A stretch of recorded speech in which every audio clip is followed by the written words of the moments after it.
Welcome to the Outer Realm with Michelle DeRoche and Amelia Pisano.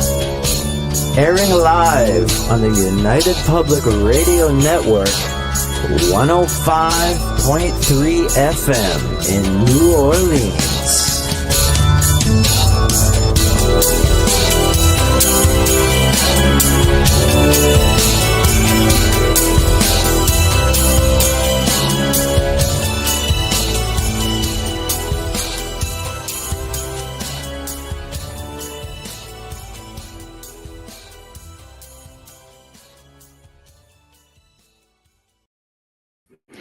Good evening, everyone. Welcome to the Wednesday night segment of The Outer Realm. We are broadcasting live on the United Public Radio Network, UFO Paranormal Radio Network, 105.3 FM from the Gulf Coast, 107.7 FM from beautiful New Orleans. We're fully sponsored by the amazing people over at Folgers Coffee who have been a part of our journey for the last several years. So thank you, Folgers. We couldn't do it without you, nor would we want to. Also, big thank you to Justin Snicker, aka Dr. Snick, the Sonic Surgeon, for the contribution of his time, his music, and his voice for the intro you just heard. He is an award-winning composer of Halloween, horror, sci-fi, and darkwave electronic music, which can be found on all of your music streaming platforms. Also, thank you to Steve McGinnis, the artist behind our logos here at the show. Check him out on Facebook and Instagram. Also specializes in the horror genre, Halloween genre, but does phenomenal commission pieces of all types. So tonight, I'm really thrilled to have my dear friends, Preston Dennett and Dolly Safran, back on the show. And it's spooky month. It's Halloween. It's everything high strangeness. It's just the month where, you know, everything combines. And tonight will be an example of that because we're going to be talking about a chapter out of Preston's books, Not From Around Here. And it's going to be stories of UFOs and ET graveyard encounters. I did not think this was a thing. I really did not. So when Preston, the last time he was on, said, yeah, that's a thing. It's like, I got to find out about this. This is just extraordinary. So without further ado, and we have so many people in chat tonight, and I appreciate all of you. I will try to put up comments as we can and questions, that sort of thing, and get to as many as possible. So until then, sit back, enjoy the show, and let's welcome Preston Dennett and Dolly Safran. Hello. Hello. How are you guys? Pretty good. Getting ready for spooky time. It's been spooky around here for the last couple days. Uh-oh. Spooky. Better get my microphone ready. I forgot. Uh-oh. Yep. Spooky. Reverb. I'm wearing my black shirt in honor of Spooky Month. Ooh, thank you. I too. And Dolly as well. Black shirts. I love it. Oh my God. Everybody chiming in. Thank you all so much. I know the ones in my chat room, so I'll just put you up. And of course, well, thank you, Amelia. She is. She does listen. She is out there. Thank you for the repost. Also, thank you, Mark, for the repost as well. And Janie, where are you? God, see, you have to understand, we have Preston's people on board tonight too, so I'm going to lose some of you guys for sure. So welcome to everyone. Hello. And I love you too, Janie. Thank you. Thank you. And if I'm missing anyone, God, just please get back in there so I can just acknowledge you all. Hello, Kevin. Oh my gosh. So of course you guys know the drill, right? Feel free to just flag any comments, flag hi Heidi, flag any questions, whatever. I'm very, very laid back over here. So go crazy. Okay. Yes. So I have to say, ET and UFO encounters in the graveyard, in the cemeteries. That's a thing. Yep, Yes. It sure is. I had no idea, honestly. It kind of really struck me hard when I read this one account in a book about West Virginia UFOs. Mm-hmm. And I kind of remembered hearing a case from Raymond Fowler I thought, wait a second, I think J. Allen Hynek has a case. And all the dots started going off, and I'm like, Jim and Cora Lorenzen have a case. I know Scott Corrales has a case. I've got about 24 cases that I know of. Wow. I'm still finding ones with a weird connection, not only to graveyards, but to, the life after death and death in general. Well, or weird connections that are I don't fully understand. well, is it sort of like those instances where you hear about some locations, especially, um, small towns, maybe some indigenous cemeteries, where all the bodies disappear. Like, even though they've been there for a long time. I was like, yeah, that's a thing. I was like, what? Yeah, that's right. We talked about that once on a prior show with the Alaskan village. Yeah. Or Well, there the was Arctic or somewhere. there was one in northern Canada, and they only chose like I think 2 or 3.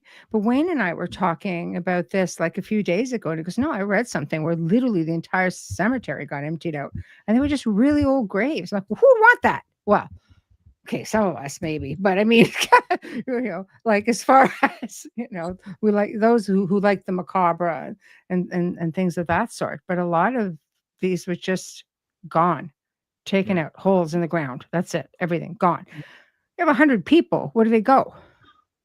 That's an interesting thing to think about. Yeah. I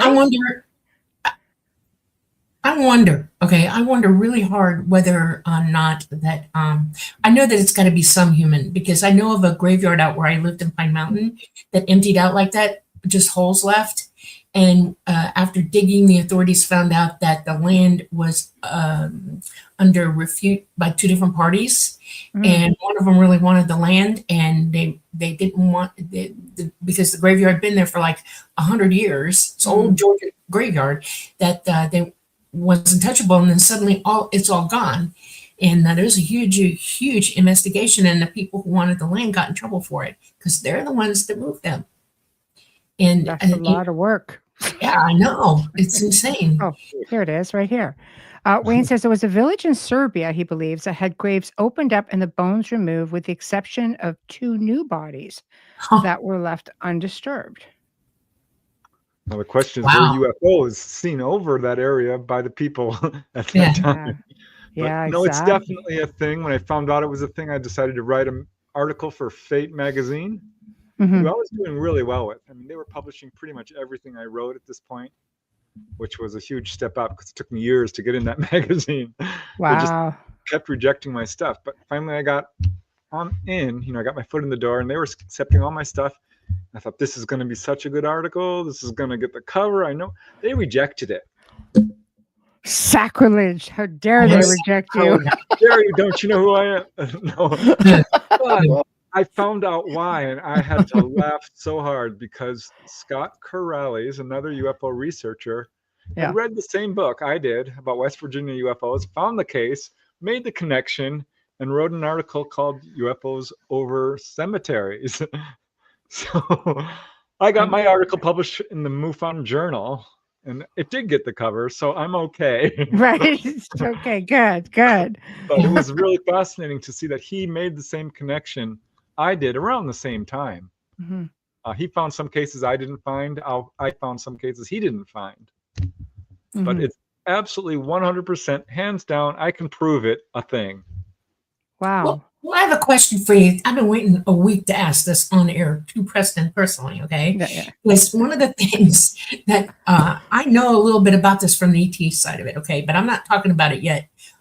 Has anybody done like research on the actual people who were buried and what their lives were and gone into them specifically and individually? I mean, have y'all tried to figure that out in your research?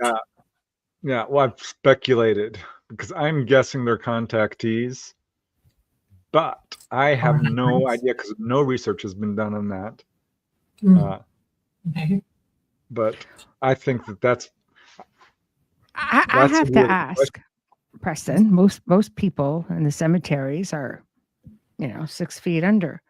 So what are people doing in a cemetery to have an experience? I have to be that guy and throw it out there because You know, I mean, I get it. Some people like you know, they like to go for the Victorians are just crazy about it. But I mean, to have like so many experiences, it's sort of like, you know, Right. Well, it's somewhat the witnesses are often there by happenstance. You know, they perhaps live next to one, or they're got driving it. by one, Okay. or because people do stake out cemeteries for ghostly activity. Yeah, all the time. They do. Yeah. That's absolutely a thing. But and there's a couple of cases where people were doing that and did have a UFO encounter instead. Yeah. But by Yeah. and large, no, it's absolutely kind of coincidental, I Yeah. guess would be the best way of putting it. But You know, so many ghost sightings, you can easily see the research value in these encounters. You know, Wayne says that would definitely be an interesting path to look into. If people were buried and were actually contactees, it would be a heck of a coincidence. I Yeah. honestly think that's what's going on. Or perhaps I don't know. I don't know. I can only Well, speculate. I've going got all back, these reasons why I think they might be doing it. yeah. Um, If you go back in the day, small towns, for instance, especially out in Serbia, I mean, you're looking small place up, very, very isolated, and it wouldn't be unheard of that meant like an entire village would have contact, let's say, much like the indigenous people. You know, they were all very sure. accustomed to having contact with other beings and such. But what makes it so interesting that they come back unless, okay, I'm just going to throw this out there, unless, you know, was there some kind of like, were they hybrids and they're just Yes. trying to get their people out of there? See, that's what I know about it. Right there, Dolly, right there. There you go. I Right. asked Dolly about this for, we're writing symmetry too. Yeah. And I was thinking about this. I'm like, Dolly, we'll get to that case, but can I just tell you a few of the cases go crazy. I found? It's the stage is yours, my friend. Go crazy. All right. Here's a kid who is a witness to one of these really interesting cases. This is one of the first I found. His name is Ricky Banyard. This one's from Alberta, Canada. These are, of course, taking place all over the world. This was on May 7, 1967. He's 14 years old.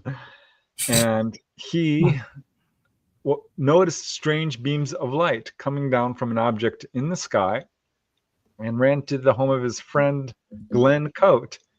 And they watched this, they could see this object, and which I actually do have a drawing that they put together. So there it is.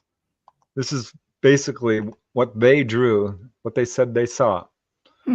So they watched this for a long time until it got real late. It was 2 a.m.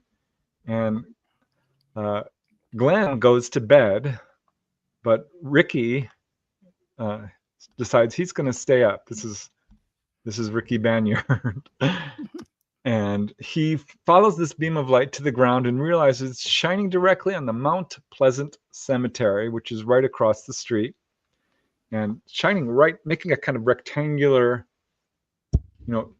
beam on the ground. And he says that he tried to get closer, but he went outside and was looking at this, and as soon as he stepped up from the trees to go towards this, the beam of light retracted. There was a loud banging noise, and it powered up, making a humming noise, and took off.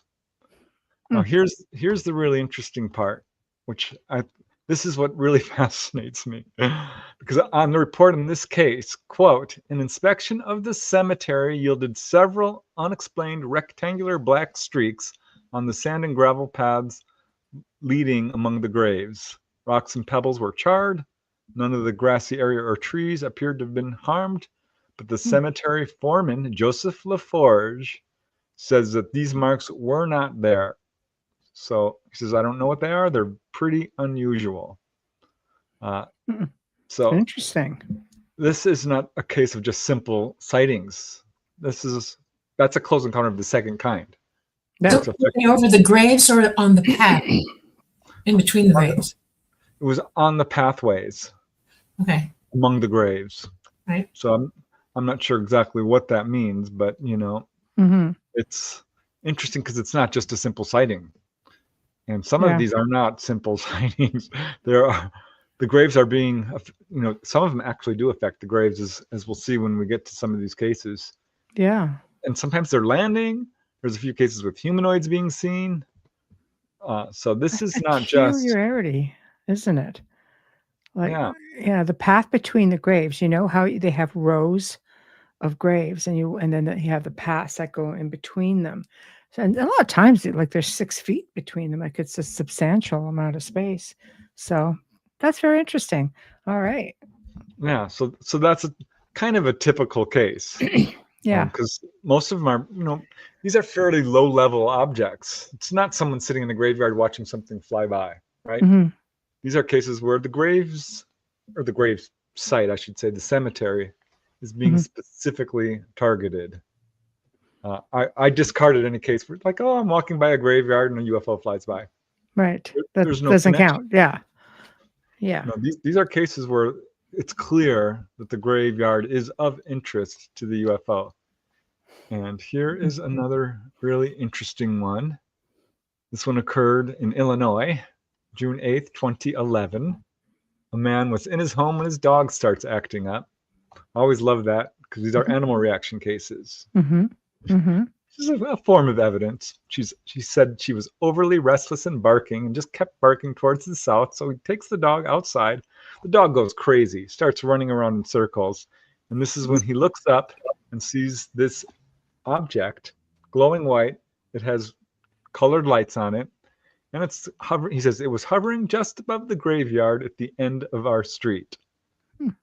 Now, this was interesting because only a few weeks earlier, he had seen this same object hovering over the same area, but really didn't think anything of it. So he runs inside. Did a drive-by. Yeah. Well, it's significant because this is not just a singular event. Why is it coming back over and over again? There's something of interest to the UFO. Mm-hmm. And it looks like it's the graveyard. So he runs inside, gets a camera and another witness, and stands there and watches this thing for just a few minutes. Apparently did not get a good photograph of it. Mm-hmm. But watched this thing take off to the southeast at a very slow rate. It looked like it was pretty high up there. And his dog was still completely freaking out. So I ended up having to take the dog indoors. Yeah. Animals are they're so intuitive. So that to me, like you say, that's a bit of a dead giveaway right there for something outside the norm. Yeah. And if there were just 1 or 2 cases of this kind, I'd be like, okay, whatever. But these are what I would call a UFO attractor. There's certain things that attract UFOs. Yes. Yes. And we know a lot of what they are. Anything technological. I've got 20 cases, 30 of UFOs over prisons. Yeah. See, that's another one. Like what for? Which we could do a whole show on. We shall. We can definitely do that. That's crazy. Over nuclear power plants, over Air Force bases, over coal mines, over factories. Coal mines. Of course, schoolyards and drive-in theaters. I wrote a whole book on those, but these are all various UFO attractors. The jail one really fascinates me because it's a curiosity. I mean, I imagine you have your share of contactees there, but it's a bit of a peculiar place to hang out. I mean, not that the cemetery isn't any more peculiar, but so very, very fascinating. Yeah. Well, Dolly, you had a case where you took a guy out of prison, right? Yep, we did. He was on death row. He was about to be executed. He was a lifetime contactee, and they wanted to, brief him before he left and help him understand what he was going through. And they're very interesting ideas that people have, but basically ET cares about you whether you commit a crime or not. Okay, if you're their contactee, you're their contactee, and the state of your consciousness is real important to them. And you got this person who's done some really stupid stuff, and they're about to be executed for it, and ET still cares about that, the consciousness of who you are. Okay, this is a very you would consider this really high spiritual stuff. And they'll bring them up and they'll have words with them and go over things and give them a chance to understand what was about to happen to them. This is their way of dealing with death. Okay. Nobody dies alone with the ET. Everybody's walked through it. There are always others with them. And when you're isolated in a jail like that, who's going to help you? So that if you're a contactee, they'll come for you and help walk through it. And they'll actually stay in contact until the moment you leave and then help you walk over. They're capable of doing that. That's fascinating to think that they would do that. And I mean, and obviously nobody else sees them. Right, exactly. That's the weird part about it. Can you imagine? Yeah. Yeah. Well, the interesting part OBE, to me, just like we do. They can OBE as well, and they can cloak themselves from everything. They can even go as far as not be seen on radar at all. So it's not hard for them to stay secluded and away from your eyes to be seen. The ones over the cemeteries, I know what that is. They're energizing the ground looking for contactees by their implants. When you die, your implant goes silent, okay? And so they'll go looking for their people, the hybrids, and they'll energize the ground, which sends a signal to the implants, okay? And once it energizes, they know they've got the right one, and they'll pull them out. I'm curious about something, Preston. Have you ever had a reports of a graveyard reporting that the body is gone, but the grave was not opened, and they couldn't figure out how the hell that happened? No, but I do have a case which I'll get to, which points towards that, because it's one of the best cases. I kind of want to save it for later in the show because it's so wild. Yeah. But what's interesting to me about your story, where you're, pulling up this guy on death row, is the ETs know that he's going to die. Right. So does he. And yeah, when we pass away, you know that we all have to face this someday, all of us. And we're not exactly in our societies, not real. We celebrate birth by everybody's there and it's a party and blah blah blah blah blah. But we don't do that for people who are passing. Families, very close families will be there, but it's very solemn and stuff like that. And there's a lot of tears. ET doesn't operate that way. It's a big deal, and they're capable of helping you over. To the other side. It's easier for them because they can see the dead person right there standing next to them. Well, that's what they're doing, and I would be curious to see how many hospitals have craft hanging out over them. A bunch. Yeah. See, things like that. So there. Well, speaking on going on this kind of tangent, there's a bunch of weird cases where someone will have a death in the family or something. And this is when the UFOs show up. But this case is so odd and spooky. This was on March 17, 1978 at Beersheba Springs in Tennessee. And this guy, Peter Thomas, 25 years old, was taking members of his religious sect, a little religious group, onto a vacation at Beersheba Springs, where they were thinking of buying some property. And before he went on the vacation, he had this dream that he was taken into a UFO, and they told him that there would be an accident. And in his dream, he died. So he's nervous, obviously. Yeah. Next day, they rent a 12-foot truck because, they thought this would be economical.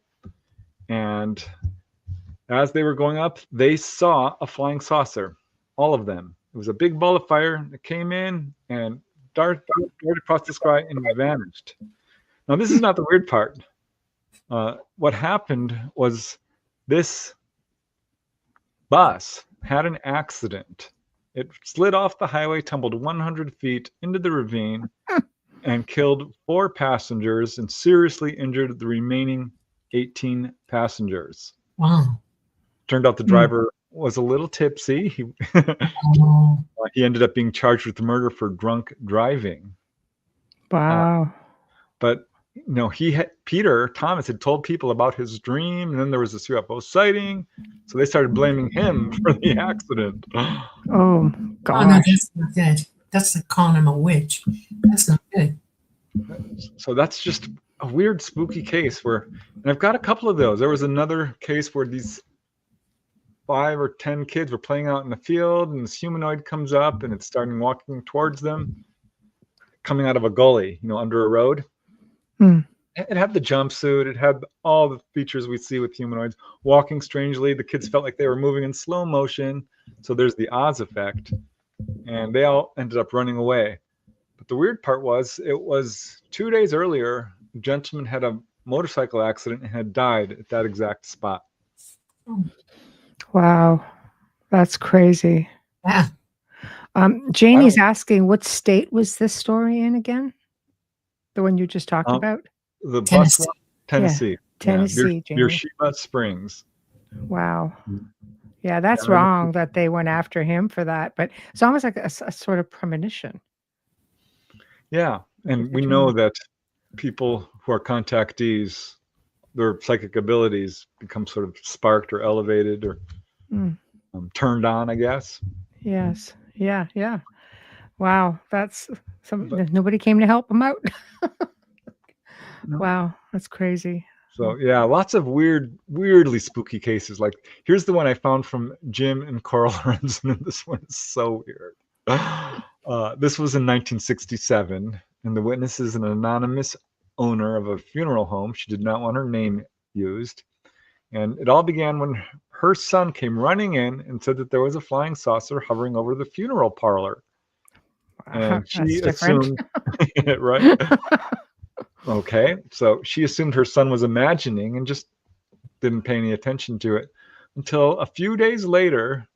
A man came in to visit the grave of a deceased friend.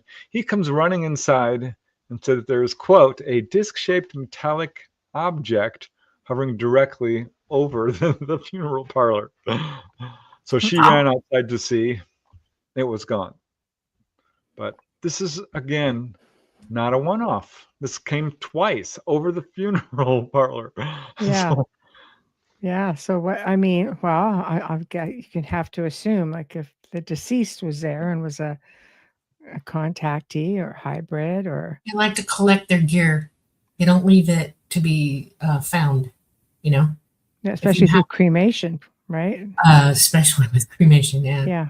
Yeah, And, my first thought was that they were retrieving genetic material, because you know that genetic material survives right. after death.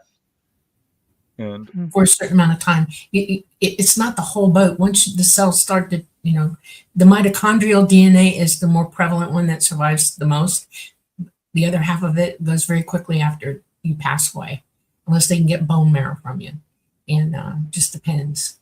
But ET doesn't do that. So, I mean, they've had ample opportunity working with you your whole life. If you're a contactee, they already know your DNA. They don't have to collect it after you die.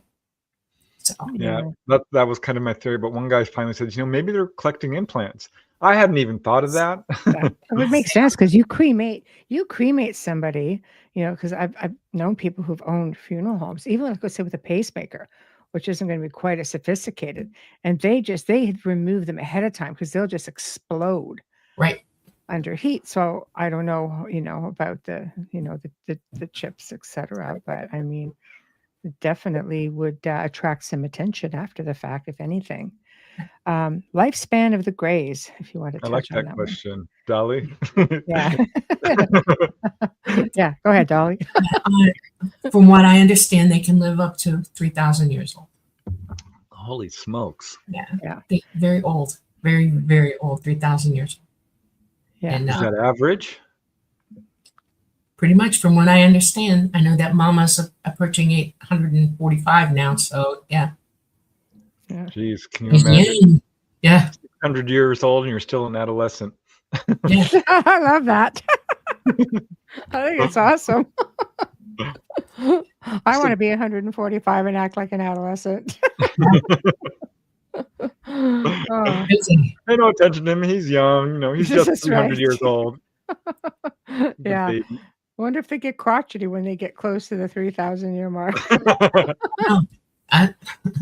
I've seen a couple that I thought were that old, and they didn't do a lot of moving around or anything. They were just, you know, talking to people. They were sitting down, and you could tell they were weathered. You know, they were showing their age.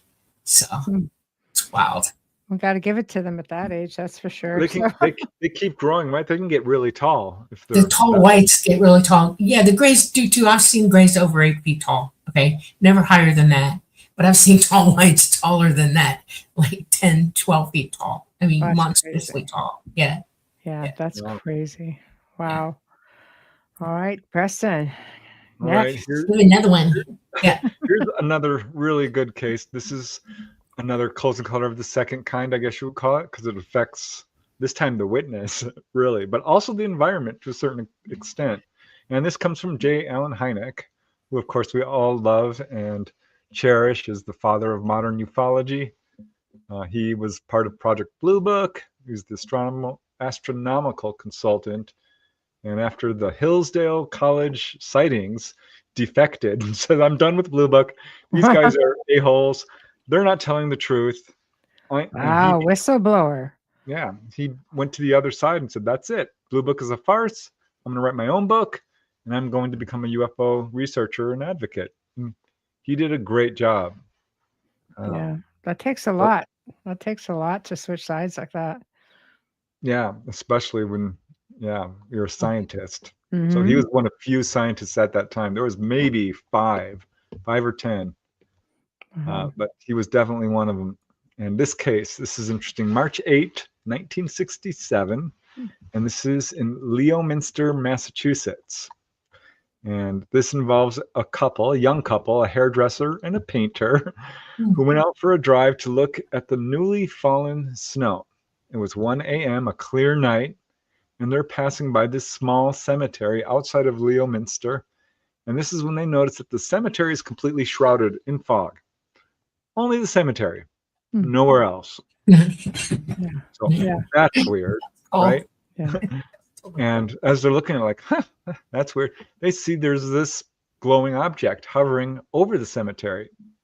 So they're thinking, well, maybe it's a fire. Perhaps there must be a fire, and that's what the light is, and this is smoke. So they're getting closer, and this is when things got really strange. So he turned the car around to take a closer look, rolled the windows down, got out of his car and shut the door and pointed at the object. And this is when the automobile lights on his car, the radio, and the engine all went out.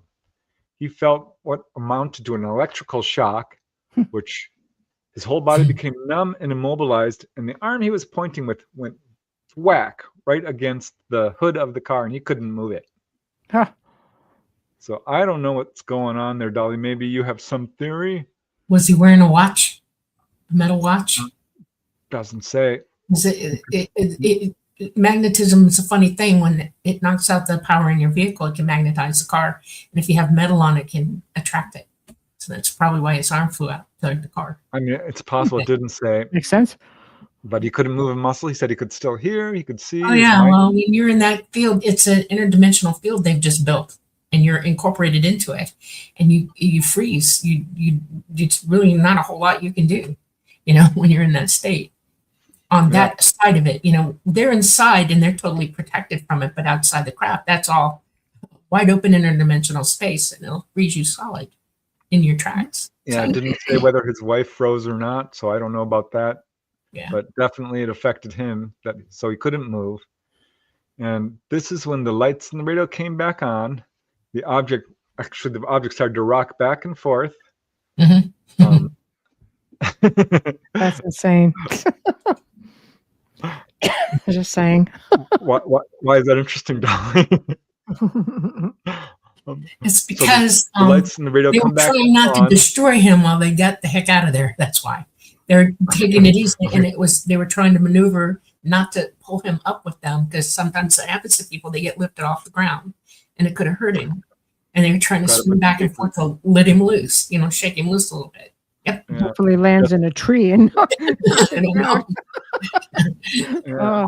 It's funny you say that, because I have a case of a guy who was walking along a railroad track, so a UFO flew over him. It lifted him up and threw him to the ground. Down. Yeah. And another guy, a priest, he went running towards, a bunch of people were looking. I just found this case. I'm going to probably present it.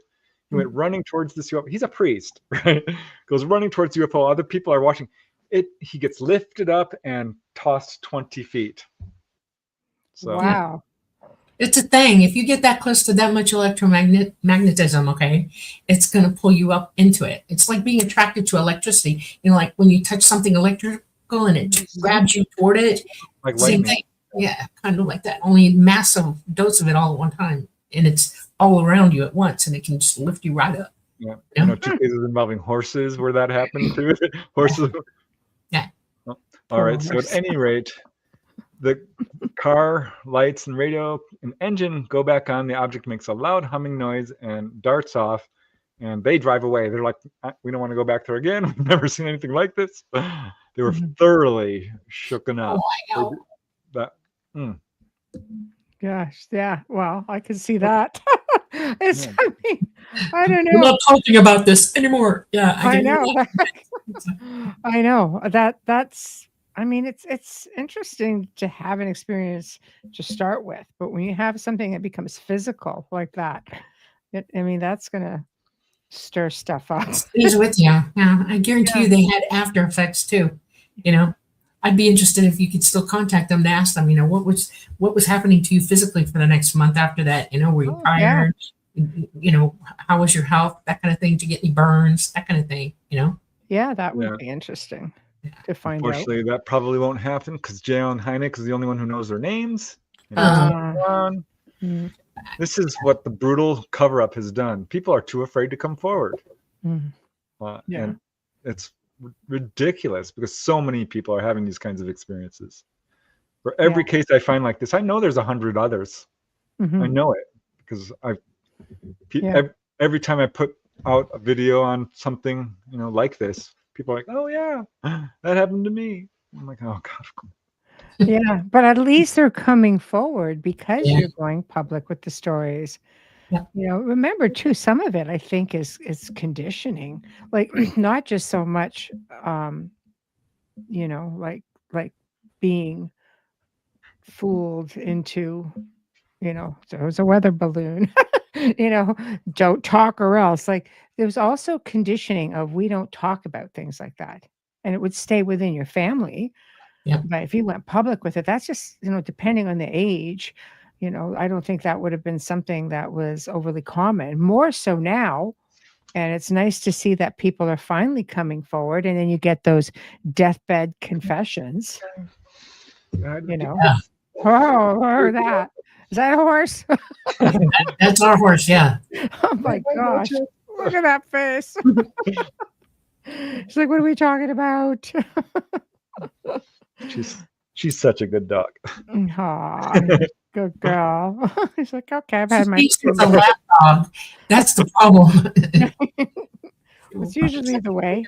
The Chihuahuas think they're Rottweilers, and the Great Danes think they're little Chihuahuas. They just want to have a sit down on your lap. So, all right. So next. All right.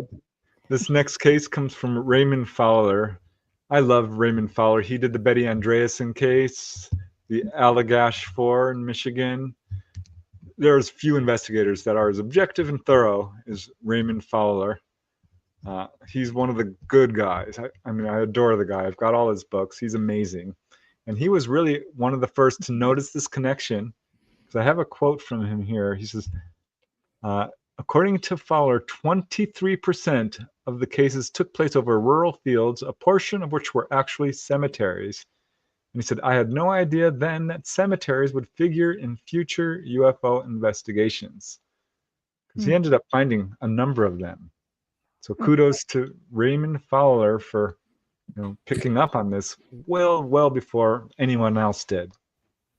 And he found this case in Haverhill, Massachusetts, October 6, 1964. This is well after midnight. And there are two witnesses, Robert Cousy and William Chase, Robert Soucy. And they see this domed disc hovering above the trees right next to a graveyard. So he puts his car in reverse, backs up so that they're right by the graveyard, and they can see this object about 150 feet away. That was your classic flying saucer. But here's the thing, it's hovering very low. And when people see a craft, it's usually quite a ways up there. The average sighting is of an anomalous light late at night with 4 witnesses. They see it for about 10 seconds. The graveyard sightings are, within 100 feet usually of these cemeteries. They're almost always solid objects. And So there's something going on here. This was another clear example of a graveyard being targeted. So I they would like stared at. Mother, just for a second, okay? You realize that if people have implants, and it doesn't matter what year you died, okay? The government, I don't think, started paying attention to the fact that a lot of people have implants and there's more of them than you know. And that's technology that they would want. See what I'm saying? And ET started going back for them and collecting because they don't want the government to have them. See what I'm saying? Mm-hmm. And I think that's a lot of what that is recovering technology that they just don't want them to get their hands on. Yeah, well, you reminded me of the time we interviewed Paul Stonehill in Russia, and he was talking about how there was a grave of a giant skeleton, and the government came and cut the hands off. Yep. And took the hands. And you're like, whoa, I think I know what's going on here. Yep. Yeah. Implant. Yep. Yeah. Huh. Well, I mean, let's face it, they've always worked against us, you know. I mean, just look at the giants. Smithsonian, one of the most well-respected establishments in, you know, I've lost archaeology. respect for them, actually. Right. Yes, exactly. Exactly. You know, that's what I mean. Like, people revered them as an institution, and you find out that they were hiding and destroying evidence. You know, Yep. it takes you off the path, and that's the way it's supposed to be. So Yep. you can imagine if they have information on crafts and extraterrestrials and hybrids, you'll never see the light of a day. Yeah, and it's so frustrating and makes me so mad. Now, correct me if I'm wrong, because I don't follow a whole lot of the political stuff, but didn't Donald Trump call out the Smithsonian saying that they had, okay, they did. He did to I guess reveal this suppressed history. Is that what it was? Yeah. Wow. Yeah. He wants them to open the doors. He wants in there. Yep. Wow. Because there's stuff still in there that we can see. You know. Yeah. Yeah. It's the intelligence agencies that are basically the crooks behind all of this stuff. Mhm.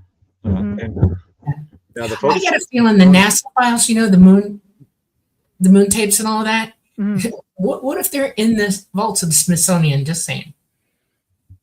Yeah, I said That they wouldn't lost surprise them. me. You do that. Okay. Yeah. No, go ahead, Preston. Yeah, that wouldn't surprise me at all, Dolly.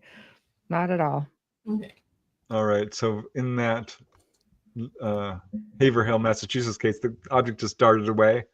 But here's another one, and I like this one because it has humanoids, Mhm. which are, you know, somewhat rare in terms of the graveyard cases, but they turn up, and that's significant. And this one occurred on October 9th, 1954 in France, Pornay-la-Chétive in France. And I know I'm pronouncing that right because I took enough French.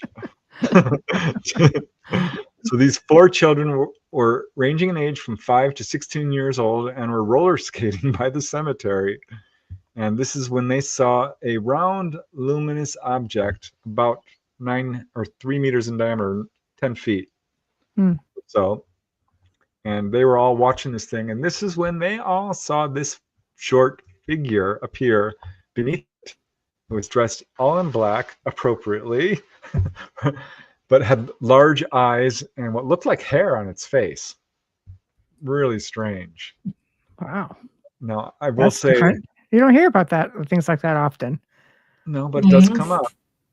And, you know, October 1954, for those of you who know your UFO history, France was going through a very intense wave of sightings at this time for reasons probably connected to our developing anti-gravity around that time in that area.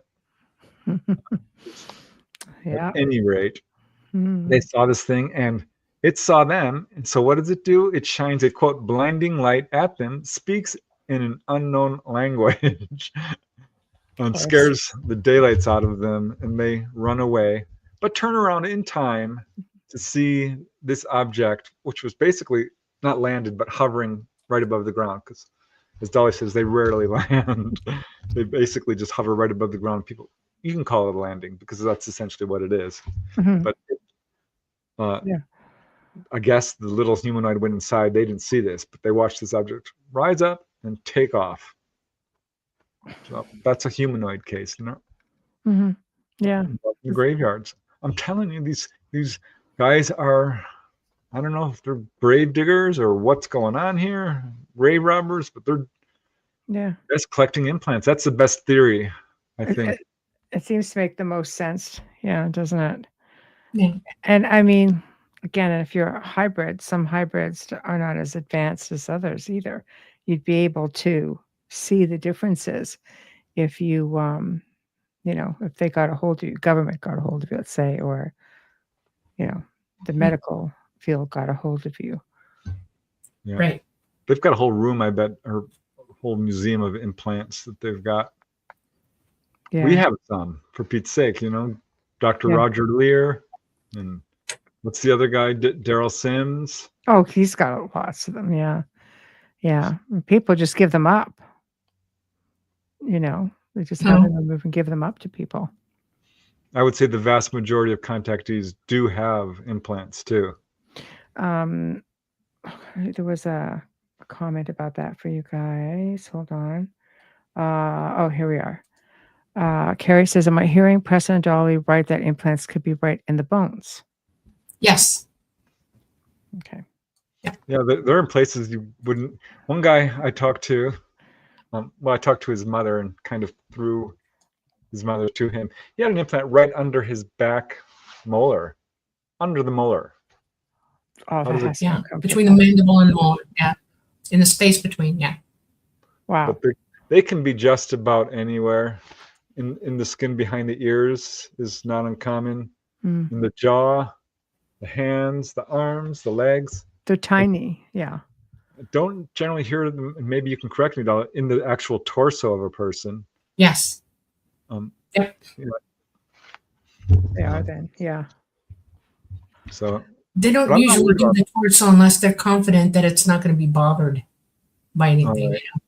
Yeah. Because I don't hear that a lot, but I'm not worried about them. I think they've got good uses. I don't think they're for tracking so much. I think that they're more for monitoring people's health, mainly. But some people do feel like they're facilitating communication, or that the implant will go off for some reason if they're very emotional, or if the ETs are coming, or. Well, what about by our governments or militaries? Yeah. Yeah, well, they're implanting people now too. Think about that. This is disturbing to me. They've worked out how to make brain implants. They have implants that are working on your nervous system. They're trying to help people walk. Those are implants. They implant you in the Army with the GPS. When you're going overseas, you're going on instead of wearing something in your helmet or on, they offer you it's like the the little teeny thing that they put in animals to scan it. That's they put them in humans now in the military. They give you that option. Yeah. Well, I remember voluntarily or involuntarily. Voluntarily, yes. Yeah. And involuntarily, dog tags. You can get separated from your dog tags, and this is a way to identify you absolutely and GPS you at the same time. So yeah. Right. Wayne says, I thought that ET was far beyond, I guess, advanced, far beyond the need for a physical sort of implant. There's a lot of people on this planet, and there's a lot of them. And when you're doing in science, we have to be very specific, right? We can't make mistakes. And this is a way for them to be absolutely positively sure that they're identifying the right person. Okay, you can be psychic about it, no problem.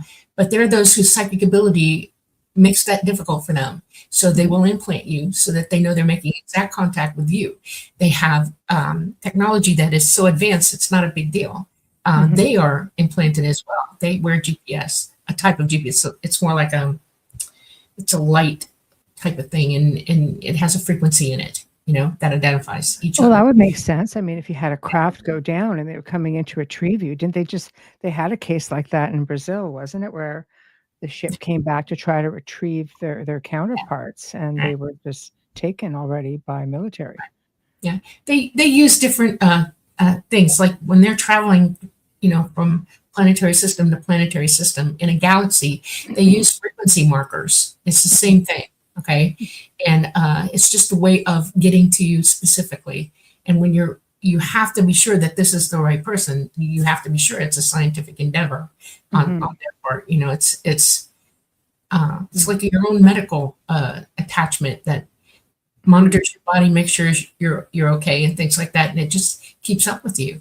And they can immediately take you out of a crowd and identify you specifically. So yeah, you get 50 people all hanging out together, and they're trying to grab one of you. Pinging different things. Yeah. All right, Preston, next one. Okay, I've got a bunch. Here's All right. another Canadian case. Interesting, Dolly. This is in Nova Scotia. Mm, Where Shocker. you're just there. Yeah, we were just there. It was so cool seeing Shag Harbor. It's a great place, isn't it? Yes. Yeah. Beautiful, absolutely beautiful. I could live there, and we almost did because our government shut down, and we weren't sure we were going to get back. We weren't sure we were going to fly out. I swear to you, I'm not going to. Oh, My no. poor daughter, she's texting me, "You're in trouble." I'm like, "Why?"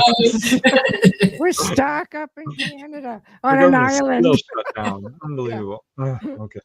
At any rate, this one is in Nova Scotia and was investigated by Eugene Frison, the MUFON provincial director for Nova Scotia. And this involves a paper boy who decided to take a shortcut through the cemetery. There's no such thing as a shortcut, is there? and as he's inside the cemetery grounds, he notices that it's getting weirdly windy, and hears a strange kind of whining sound and a rush of heat. And this is when he sees on his right, very close to him, just a few feet away, a large object about 9 feet tall, 5 feet wide, hovering, and whizzes right by him and gets out of view. Now, he thinks he surprised this thing that was basically in the cemetery doing what it's doing. Because, and this is where it turns into a close encounter of the second kind, because immediately following the incident, and you were talking about this, Dolly, he suffered raised blisters across his chest and face. They stung, they burned, disappeared after a few days. It's like It sort of happened up in Falcon Lake, burn. Yeah, didn't it? Falcon Lake in Canada. I cannot remember the gentleman's name. Mikulik. Yeah, it was just loaded with burns. Yeah, so I'm surprised we don't see more of that. Yeah, I'm not surprised actually, because I don't think ETs are trying to burn people. It's people who get too close to one. Right. It's a shot. It's a situation, like you said, it was a surprise. He showed up suddenly out of nowhere. They were too close to him, and they knew they needed to get the heck away from him immediately. And but it wasn't fast enough. He got some burn from it, you know. Mm-hmm. Yep. Yeah. Oh, there's a UFO case, isn't there, of a guy out in the woods with his buddies doing, tree work and stuff, and he accidentally touched the craft? You know who I'm talking about? I'm thinking you're thinking of the one Michelle just mentioned, Stephen McCallick. And Falcon Lake. Yeah, that's one. Yeah, it was a shock, Yeah, that was a pretty big deal for Canada. Like it's an older case, much like Shag Harbor. Yeah. There are all kinds of them out there, but you do have those ones like Rendlesham, this is that one that periodically just sticks out, and it's the one that everybody thinks of because it was it was made public, which was shocking to me, like back then, that it would have been made so public. Yep. So next. All right. I like this one because the witnesses are police officers. And to me, they make a little bit more credible witnesses. Mm-hmm. And we have so many police officers who are witnesses because they're out there at night. They're the watchers. They're the ones who are taking care of things. And it's such a shame that most of them don't talk about it. Yeah. Because people have lost their jobs. Police officers have been passed over for promotion, have been run out of the force because of their sightings. And it's ridiculous because that's their job. To check out and make sure there's nothing unusual going on. but these Yeah. guys were lucky. Yeah. And I'll tell you why. This was November 4, 1957, and this is in Elmwood, Illinois. Patrolman Joseph Lukasek and Clifford Shaw and a fireman, Robert Volt. They were all in the squad car investigating a store which had an open window, which shouldn't have been at that time. It's 3:12 a.m. And this is when one of them sees this really bright egg-shaped object, bright red-orange, they said, hovering 250 feet in the air directly over the cemetery, Elmwood Cemetery. I think I do have a picture of it, actually. Let me see if I can find it just for, well, I'll find it. Elmwood Cemetery. Talk amongst yourselves. Dad's brother. Here My it father's is. brother lived in Elmwood. The silence is Oh dead. my God. Yeah. So yeah, I mean, I research all these places. I try to fact check each case, right? So this is the cemetery where this incident occurred, and it's hovering 250 feet directly over the cemetery. So what do? They're police officers. They take their spotlight and shine it on the object. And they radio Officer Daniel De Giovanni at the Elmwood police station and say that they're observing, quote, an unknown object. So you can imagine, as soon as they turn on their spotlight, guess what happens? Poof. It goes out. Right. Their headlights go out, the spotlight dims and flickers, and this object kind of moved interdimensionally. They said it almost looked like it was folding into itself, is how they put it. Puffed out, shot 200 feet up in the air, and started to move off. And they chased it in their car, but hit a dead end, and they watched this thing kind of move interdimensionally, they said, and disappear, kind of in thin air. Now, here's what's really cool about this, because they have each other as witnesses, so thank God for that. But back at the Elmwood Park Police Station, Officer De Giovanni, who took their call, goes running outside just in time to see this object shoot across town and disappear. So that'd be different. So That'd be different. That's a big cemetery, and it's wide open. When you think a lot of them are above the tree line, there's so many of these cemeteries just have a lot of trees. They're not all wide open like this. Yeah, it's a good case, and there's so many of them. That's what's weird. Here's one, 1966. Rob McKinnon, who operates a rest area, sees this object, a bright beam of light, hanging absolutely motionless in the air, maybe 100 feet up. So he calls his family, and they all observe this light, and it descends right over the nearby burial ground. And this is when he said that the what do you call them, little huts that contain the bodies? Yeah. Started being lit up. Wow. He says, and I quote, "We definitely had a feeling it was interested in this place. There definitely was something strange happening there over the cemetery that night." Like a mausoleum? Yeah. Mausoleum. Yeah. Okay. Wow. Yeah, well, that's again, for me, this is interesting information, because I never would have thought this was a real thing. As you go through these stories, I'm just like these weirdo little beings that they are. But when you mention implants, it makes sense. And there's so many of them, they start to get repetitive. But I think it's important to note them, because it really drives this home that this is something that's going on. Yes. And here's one that I didn't find, but credit to Scott Corrales for finding this one. 1989, Nelson Oliveira, the local gravedigger for the, and I'm going to mispronounce this, but I'll do my best, Aracariguama Cemetery outside of Sao Paulo, Brazil.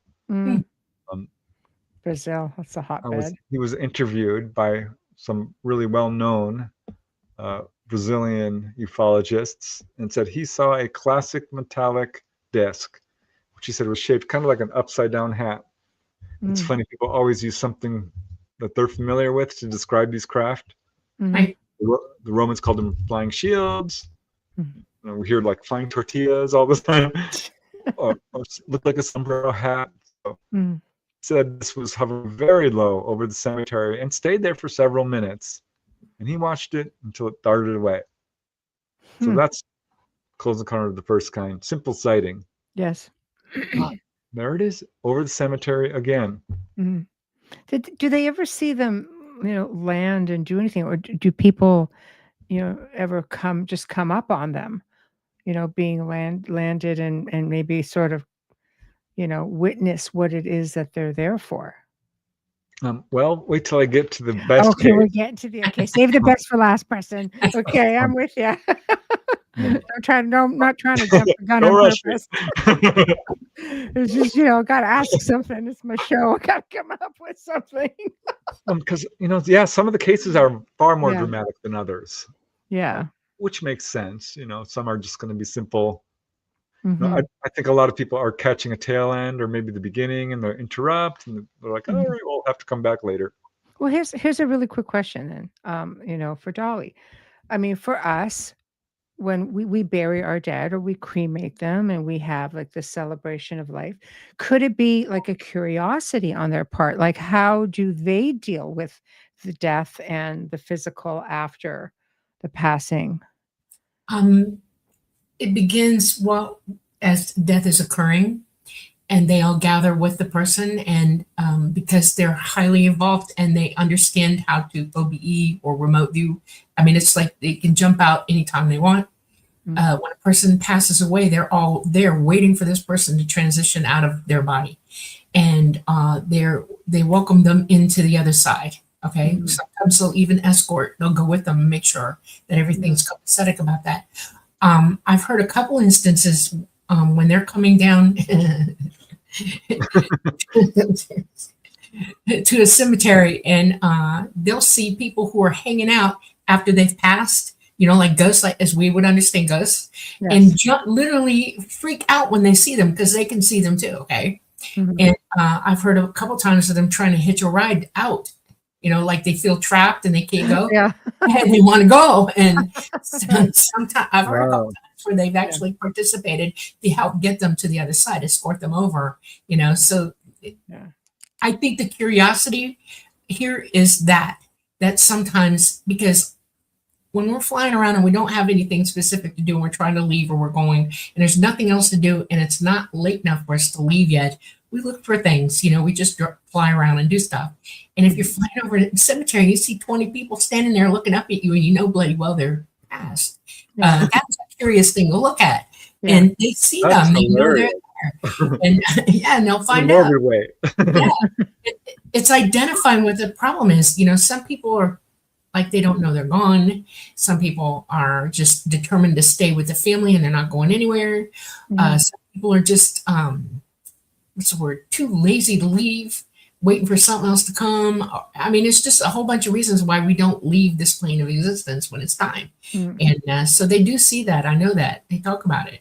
God, I can just imagine. You die, you're hanging out, you're like, I'm earthbound. What's that up there? Great. I'm that's a crap. Yeah, I can talk about that now. So, but how does ET handle death? Like, do you think that they're curious about maybe our ways of dealing with the deceased, like the physical? Because the physical is no big deal to them, right? They think that embalming is the grossest thing ever on the planet. Okay, they don't understand. I mean, I'm with them on that. Yeah. Mummifying somebody is way different than what we do now. Okay. They believe that, how do I put this? This is a body that has energy in it after you pass away that belongs to you. And some people want to be cremated because you want to release that energy. Okay. If you understand why that works that way.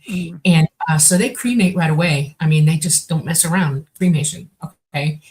They're way evolved. Nobody gets buried ET anymore. Everybody's cremated. I think that's why they're looking for contactees that want to be cremated, identify themselves to them and say, please come get me. If they embalm me, get me the heck out. Release me. Because I think it takes a little while for that energy to release from your body if it's embalmed. Okay, Mhm. it almost like holds onto it, and that's sad to them. That's really sad. They don't find that fascinating at all. They think it's tragedy. You know, Yeah.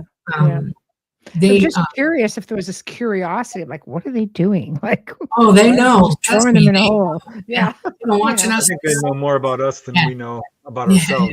right. Yeah. Yeah. Yeah. But it's interesting because there are people who've had a near-death experience and they don't go see relatives on the other side.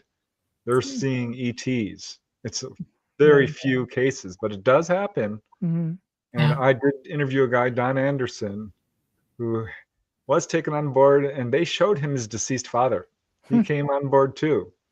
I know a Mhm. case in, gosh, Puerto Rico or somewhere around there where two ladies, the mother, her husband, and the girl's father Mhm. appeared.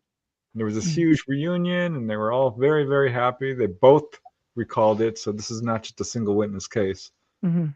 They saw this deceased person on board a UFO. Yeah. Whitley Strieber talks about this, and I Yeah. kind of That's didn't crazy. believe at the time. I'm like, I'd never Yeah. had a case like this. That's crazy. No. But yeah, It raises a lot of more questions, doesn't it? Yep. About some of the conditioning that we have grown up with, the belief system when you're seeing your deceased family members on a craft. Just saying One of the most poignant moments of my entire life was I was in my late 20s and we brought a physician up. She was 104 years old and she was dying. She had no family alive, nowhere. She lived her life as a male because to become a doctor back then meant she had to parade around as a guy to get in school. And so there was really nobody to wish her off or anything. And they brought her up and let her stay with them through the process of her leaving. Mhm. And I got to be part of it. Mhm. And it was poignant because she was loved by them, Mhm. genuinely loved. And she showed it. She knew. Mhm. And when she passed, it was the greatest moment of her life. And Mhm. I think she wanted to stay with them out of, as like a ghost on board. They're Yeah. like, no, your existence is waiting for you. You need to. And so they walked her over. And I mean, they physically left their bodies and went with her over. Okay. Wow. And that blew me off the planet. I didn't realize you could do that. And since then, in my lifetime with my family, my own family, I helped my father walk over and I helped my mother walk over. Okay. Mhm. I had communicated with both of them through the whole process. And Mhm. it was poignant. And I wish that everybody could have that experience. Everybody. And I think that ET would teach it to you if you let them, Mhm. Break free of the fear. Right? Exactly. There's a whole There's there's no a fear whole there. other world waiting for you, literally, out of this world, but it's Right. waiting. You're not done. You Yeah. just turning a page. That's all. Yeah. I don't know why that reminded me of another case, but it did, where Go crazy. people were driving a bloodmobile filled with and a UFO comes down and chases them down this highway for a long time, scared the living daylights out of them. So A Red Cross bloodmobile? yeah, Wow. When did that happen? I'd have to look that up. It was Oh my goodness. 60s. It was. Wow. I wonder why. Now I'm curious. Wow. I wonder why. That one's I wow. covered it in one of my videos. One of the ones where I'm like, these super weird cases, because that one I'm like, whoa. I think that was from John Keel, and it Yeah. became pretty well known actually. Wow. Pretty well publicized case, but kind of fits in here, the spooky. It does, with the obscure. Very Yeah. All right, and here's a case which I have no details on, but it's interesting because the witness is Rob Zombie. I love Oh, that. that's funny. Famous Really? rock star Okay. was leaving a Halloween party and saw a UFO hovering over the cemetery next to his grade school. And he told this to Jerry Miller, a journalist, and all he said was, "That was pretty freaky." The fact that it was Rob Zombie that witnessed it is pretty freaky. Yeah, I thought that was kind of funny. That's awesome. That's great. All right. Oh, Here's a more recent case because I want to get to the good one. I'm only halfway through, not even. got lots of time. Go crazy. Yeah. So June 16, 2011. It's important because that's fairly recent. Yes. These cases are from all over the world. Seems to be a lot in Illinois. Here's another one. And I don't know how to pronounce this. Chillicothe? Anyway, a lady's driving along Route 29 when her radio gets filled with static, and she pulls over to the side of the road because she sees two very large orange lights hovering over the local cemeteries. And all these other cars start pulling over to watch them. So she pulls over, quickly calls her brother and says, go to the cemetery and look at the UFOs. So she's watching them, and they're staying just above the cemetery, not moving. She said they looked kind of teardrop or cone shaped. I'm not sure how those can be reconciled, but I think people have a hard time determining the shape of objects. And it's all a matter of perspective. Well, you gotta remember, it's like a cuttlefish. It'll show you what it wants you to see. So that doesn't surprise me. The differences, you know. So right. So after a few moments, they started to dim and move away. So she followed them in her car, and this is when a helicopter appeared and started chasing these lights. And a few minutes later, her brother, who's about 6 blocks away, called and said that he just saw one of them. So this was reported to MUFON, and a good multiple witness sighting, which I'm sure we haven't heard most of the witnesses who had this. And I want to know who's in that helicopter, because they obviously saw it too. I'm sure we'll never hear their testimony. No, I'm sure there's a lot of testimonies that are just hidden. So right. So I'm going to skip a few of these because it's getting there's so many. That's the problem. Here's one in Girona, Spain. It's just your typical UFO hovering over a cemetery. 4 people watched it, and it stayed there for a long time and then took off. Yeah. But here's an interesting one because this one's in England, and this drives the point home that this is worldwide. UFOs are ubiquitous. I've said this before. Name any town, I'll find a UFO there. Please don't give me a town. All of a sudden they start flooding in. That's a series I'm working on. UFOs over your hometown. And yeah, I'm batting 100%, but gosh, the research is very tedious. At any rate, if you have a town, I'll look it up for you. Okay. Here they come. Go ahead. July 15th, 1996. This is in Cheshire, England. A young man described by the police as, quote, a sensible sort of lad and genuine was walking by a cemetery when he saw this object hovering again at treetop level over the cemetery. And he said the object was making a high-pitched noise. And I like this description, like cats wailing. Oh, that's unusual and not pleasant. No, but sometimes UFOs will make noise if they want to grab your attention. So I've seen that because generally they're perfectly silent. Yeah. Or maybe it's a reverse engineered because our own do make noise. But at any rate, this thing begins to fire beams of light at the railway line right next to the cemetery. So he runs away and the object follows him. Oh boy. He gets home, tells his dad, and so they both return to the scene, and the UFOs are gone. But here they find 4 railway sleepers still smoldering, and one had a 4-inch hole burned through it. So they contacted the police, and the police verified this, and actually did an investigation, and there was no sign of accelerants, meaning gasoline or anything like this. Yeah, so that's insane. Just saying. God, it would be in England too. Yep. Wow. So you mean 4 railway cars with a hole burned through one of them? Yeah. Wow. Sleepers. Yeah. I guess I don't know what a sleeper is. So yeah, they're long sleep on. It's a long rail. Yeah. It's a long train. Yeah. Yeah. Yep. Ha. Wow. That would be unnerving. Big hole in there. Yeah. Wonderful. All right. Very strange, right? Yeah. Yeah. Okay, let me see. Now I think I've gotten to the case I really wanted to talk about, which is in West Virginia. And here it is. Mm-hmm. The Dean Memorial Cemetery. Mm-hmm. Now, this is probably the most complex and really the chilling and just most spooky of all the cases I found. Yeah. This is in an area called Nefkin Hill, and it's surrounded by cemeteries, including the Nefkin Cemetery, the Kalbau Cemetery, and the Dean Memorial Cemetery. Mm-hmm. This is a very large cemetery, and these sightings began in the early 1960s and have been ongoing for a long time and ramped up over time. Wow.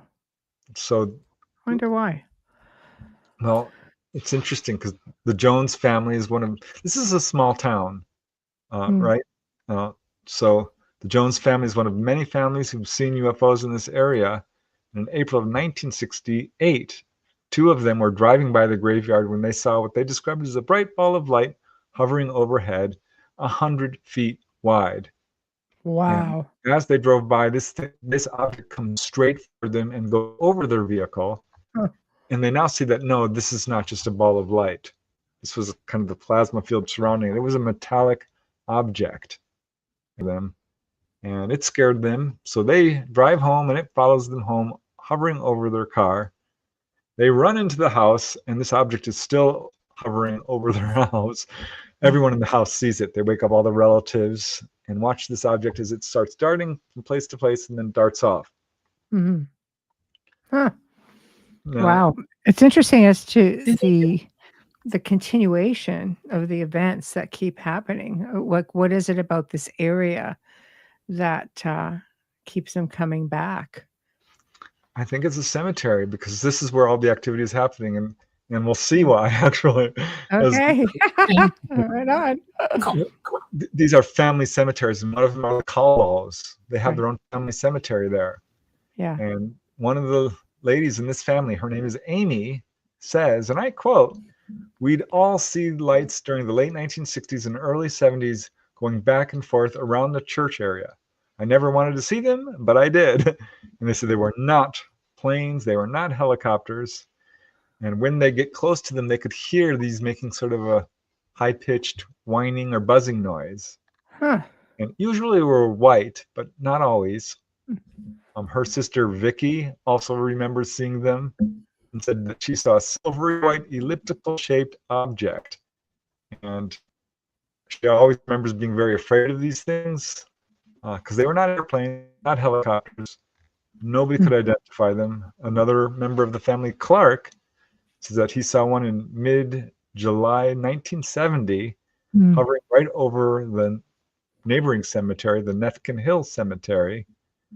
And boom, as soon as he's looking at it, it comes right over his house, and he's looking up at the bottom of this object, which you can now see is kind of more cigar-shaped than really anything. Mm-hmm. It turns on all its lights, 15 to bright lights shining down, and boom, goes straight back over the cemetery again and hovers there. So this is just going on and on. The mailman, the postman, Dixon Ritter, lives 1 mile north of the graveyard, has an excellent view of the area, and has seen these over and over again. Hovering over the church, he says one that comes down is about 5 feet wide and would go over this cemetery, the Dean Memorial Cemetery, right over this area, over and over again. So this continued for years, right? Reverend Harley DeLure and other residents decided that they were going to go UFO hunting in the cemetery. So people are doing CE5s. In the cemetery? Might check out a cemetery. Yeah. Wow. It is interesting that these are family cemeteries. The first one, the 100-foot jobbers, and I'm guessing these guys are contactees because they're all seeing UFOs. Yes. And it's following them. It's coming over their house. Yeah. They didn't talk about it in terms of seeing humanoids, but I bet if I could get them. Small town, right? Right. Again, old families. So these guys, the Reverend and 2 other residents, decide to go UFO hunting and go about a quarter mile away and waited. And after 2 hours, a UFO showed up. They said it looked like a big turtle with lights on it. And it wasn't more than 6 feet off the ground and was shining lights down onto the graveyards. And as they watched, this object hovered low over each of the graveyards, shining powerful beams of light as if searching for something. And this is when they noticed something. The object stopped and targeted a particular gravesite. So they knew who this gravesite was. And the only thing unusual about this gravesite was that it was very recent, only 1 day old. And the funeral had been held earlier that day. And they were there that night. So that's I think exactly what Dolly's saying is going on here. Yeah. Now, he wanted to exhume the body. Wow. The Reverend did. Well, see, that would be interesting to see. But I mean, would you see anything with the technology? No. Like, really, if they were just taking No, they would just they're take it tiny, right out. right? Yeah. Yeah. So But they never did exhume the body. But he says, and again, I quote, "It seemed like every time there was a new grave, within the next couple of nights, people would see lights up there." So I counted more than a dozen cases in this one area. Yeah, they were taking implants away from the government getting. Yep. Yeah, it makes the most sense. And again, small town, how many small towns where everybody sees them. That's right. Well, everybody's probably a contactee too. It's that small. Exactly. Yeah. Exactly. Yeah. Easy cheese mom. Yeah. It was Scott Corrales. He's the one who said that, why are they doing this? He leads us to consider that these alien scientists are gleaning important biological information from the deceased, or perhaps they are removing implants left in the bodies of longtime abductees. So that right there it is. So, yeah. That would make sense. Yeah. Yeah. John says maybe there was a study done there. It would be, I would really wish that there was more attention paid to this sort of thing.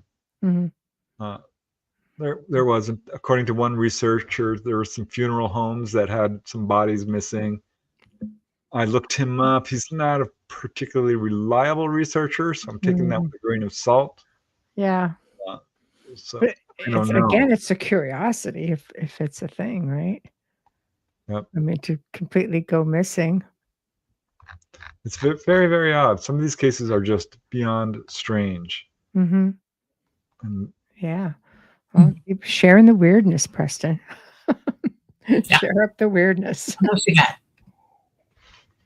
Well, here's a case which, that was the main one that I really wanted to share. But here's one that is right along these lines. This one is so weird. And it kind of is this theme of, ETs showing an interest in death or showing up around that time. And this was on December 12, 1967. There was this huge wave of sightings going on in Ithaca. This is in New York. There was like 800 sightings over a period of just a few months in late 1967. So this lady, a beautician and mother of two, Rita Malley, is 24 years old and driving from North Lansing to her home in South Lansing. This is in New York. And her son Dana is in kindergarten. He's in the back seat. So they're on Route 34, and her son is talking and talking and talking. And this is when they come around a corner, and she sees this brilliant red glow, really bright. And she's been speeding a little bit, so she's thinking it's a police car, but doesn't see any police car. And then suddenly this object appears on her left, right about at telephone pole height. And she says this was about 60 feet in diameter, round, a little dome-like thing on top. It tilted. She said it was so bright, you really couldn't even look at it. And this is when she noticed that her son, Dana, who had been jibber-jabbering, was completely quiet. He's looking out at this thing. His eyes are bugging out of his head. And she asked him, "Are you all right?" And he was unresponsive. He was in a complete trance. So that frightened her. Yeah. And so this object is about 100 feet away, 120 feet away, and it strikes her with a beam of light. White beam of light comes up from underneath, and she says appeared to take control of her car, basically brought her to a stop. Mm-hmm. So this is obviously causing her to become hysterical with fear. She's like, I can't run away from this thing. She's shaking. She doesn't know what to do. Her eyes are hurting from the brightness of the light. There's no other cars on the road. Her engine goes out. Her headlights go out. She did see a house about a mile away, but there was no way. She's trying to get her car started. It will not move. And she said this thing actually lifted her car off the road and set it onto the shoulder of the road, pulled it about 10 feet off the road. And she can now hear it making a humming sound. She said it was very much like bees humming. And that rang a bell for me, because this is a description so many witnesses say, there was a humming sound. Like what? It sounded like a beehive. Yeah. I've actually heard that from people. I'd be curious to see what would cause a paralysis with the child. I think probably he was just stunned, or maybe they were putting, sometimes when people are having an encounter, Just other fear. people are unresponsive. You cannot Right. wake them up. Yeah. I don't know, Dolly, maybe you could shed some light on that, but They're in direct contact with you, and it distracts you to the point that you stop moving. You just solidly not moving because you're in full conscious contact with them, and they have 100% of your attention instantly. And they can direct you. They can, get you to calm down or be silent. It's a way to make contact safe for everybody, And it's not hypnosis or anything like that. They're just in full, mental contact with you. And people will just go, and not move. They don't know what to do. It's like, oh my God, you're trapped in your own mind listening to this. It's like a safety thing too, I would imagine, right? Yes. For the hysterical ones. Yeah. it must be something more than that. Because, like, my sister Valerie had an encounter where this UFO is right outside her window, and it stops right in the crack of the curtains. She's like, that was weird, because the curtains were practically closed, and it stopped right there, and it's going up and down like this. And she turns to her boyfriend. Her baby is like 5 days old. Okay, I know what's going on here. Because they come around right after you've had a child, or right when you're 9 months pregnant. At any rate, she turns to her boyfriend, the father of the baby. She cannot wake him up. He will not wake up. And I've got case after case of this where people are, you can't wake them up. So there's got to be some sort of hypnotic No. They're just in full contact with you. You can't do anything except attend to what they're thinking into you.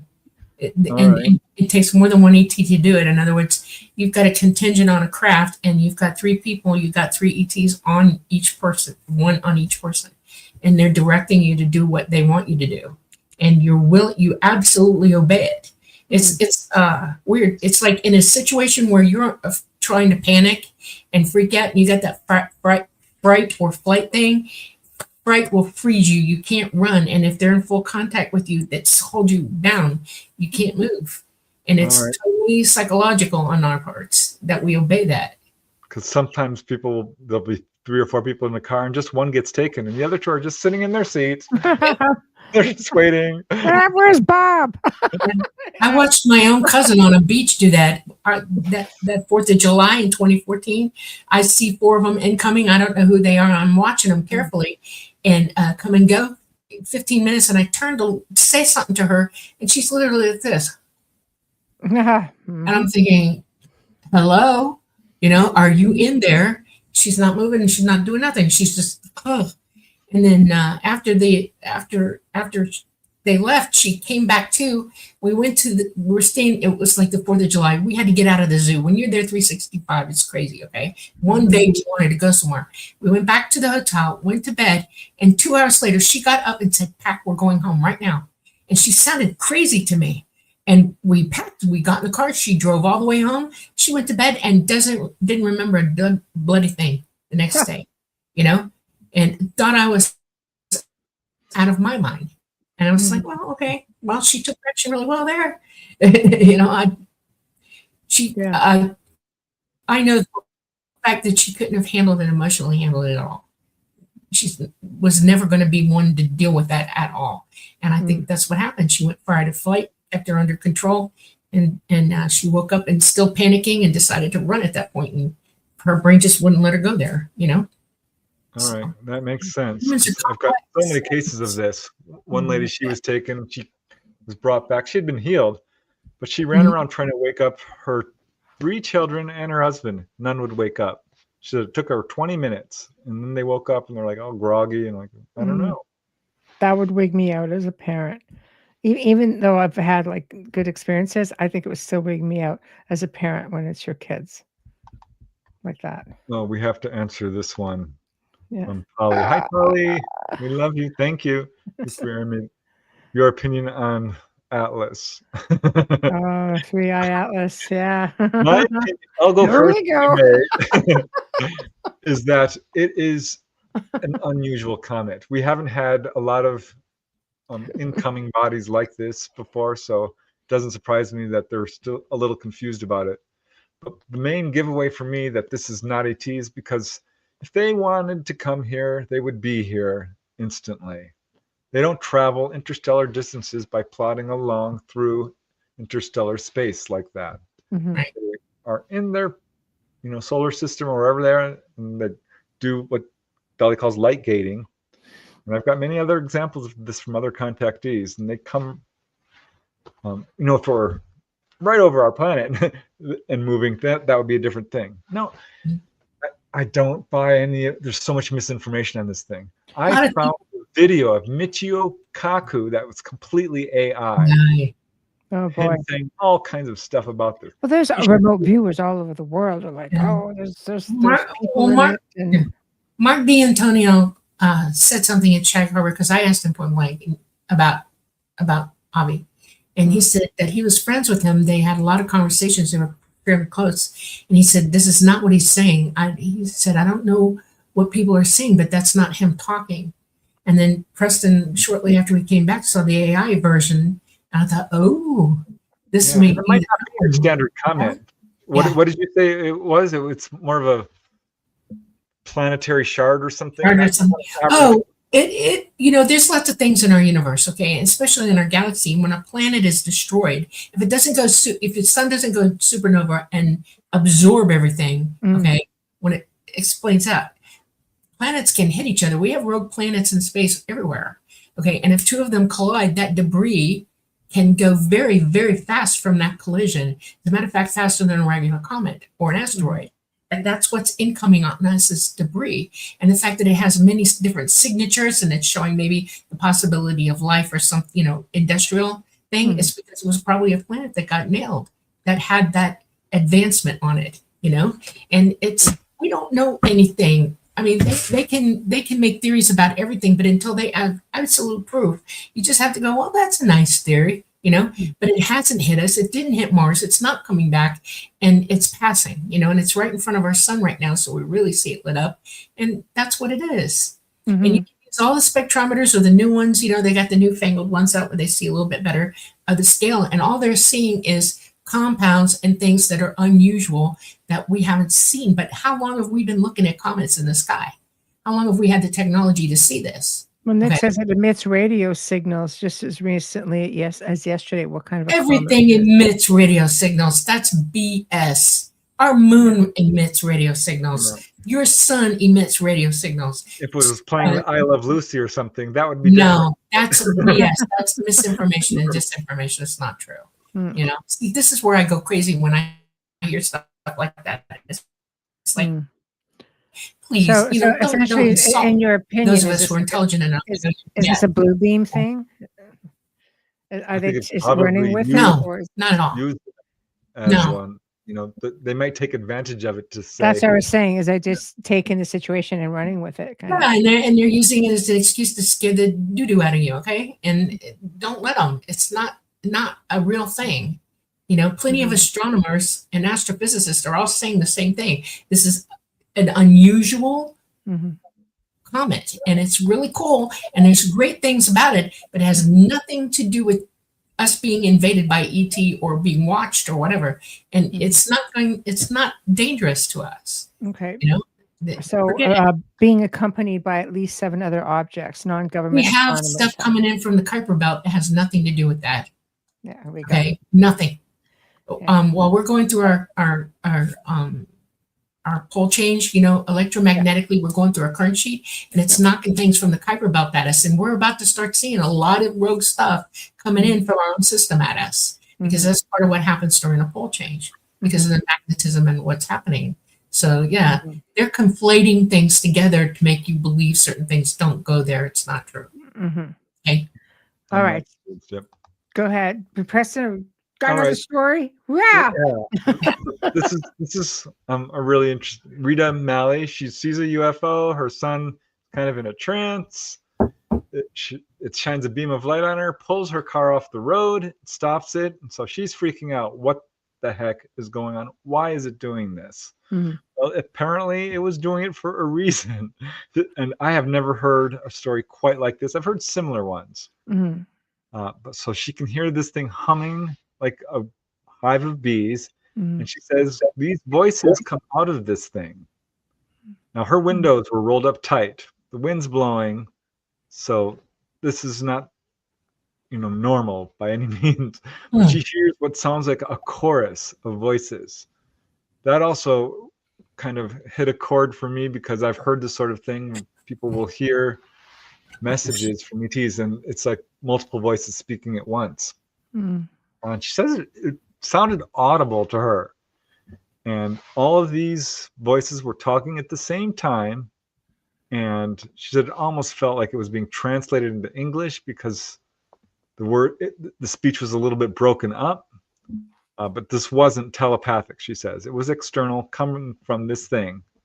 And it sounded almost like a loudspeaker. Couldn't tell whether this was male or female, but it gave her this message. Speaking in chorus, it said these words: Paul Donalds, Moravia, killed in Messina in a tractor trailer owned by Joe Ettinger, Moravia. Moravia, I'm not sure how to pronounce that. But Rita recognizes this name, Paul Donalds. I looked this up. This is a real honest-to-God case. Paul Donalds is this friend of her sister's. Her friend is Marion Donalds. So Paul Donalds is her brother. And the voices continued and then said, your son will not remember the time from stopping the car to the time you left the highway. That was the message. And at this point, the UFO beams her car and moves it back onto the road.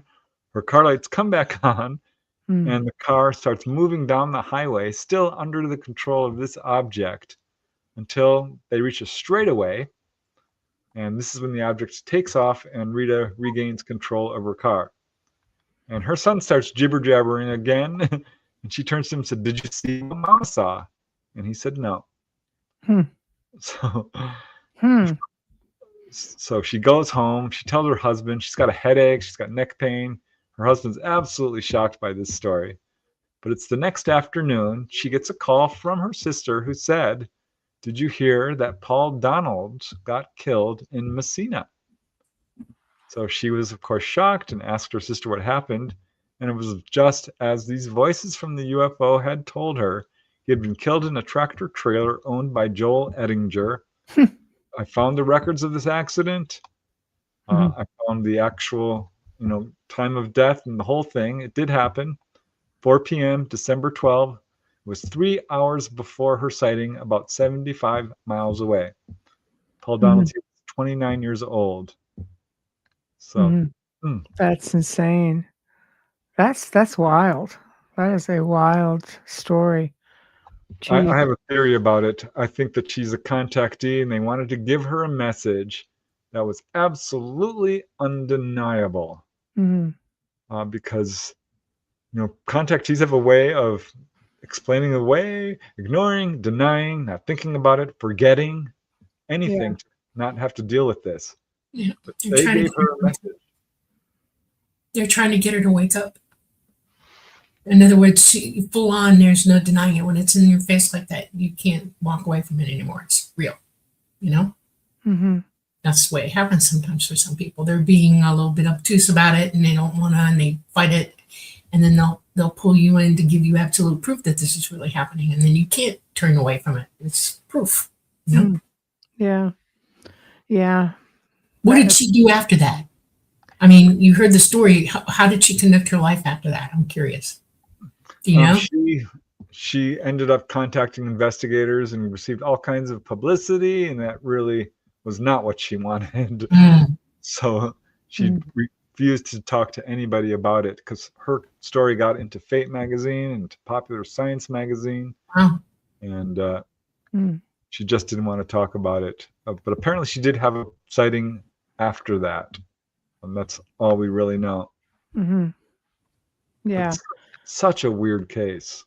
That's definitely peculiar case, but God, that one stands out. You know, that's extraordinary.